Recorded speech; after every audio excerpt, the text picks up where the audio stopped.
Tired of being called by your given name on Facebook? Let's change that up and give yourself a nickname. First, open your Facebook app and tap the three horizontal lines, usually located in the top right or bottom right corner, depending on your device. This will open the menu. Now, scroll down the menu until you see Settings and Privacy. Tap on it to expand the options. In the expanded menu, tap on Settings. This takes you to your Facebook settings page. On the settings page, scroll down until you find the section labeled Profile Information. It might also be labeled Personal Information depending on your Facebook version. Tap on Profile Information to access the settings related to your profile details. On this page, tap on Name. This will let you edit the name displayed on your profile. You'll see fields for your first, middle, and last name.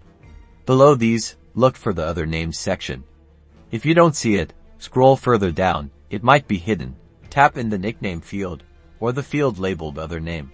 Type in the nickname you want to use. Now, choose how you want your nickname to be displayed.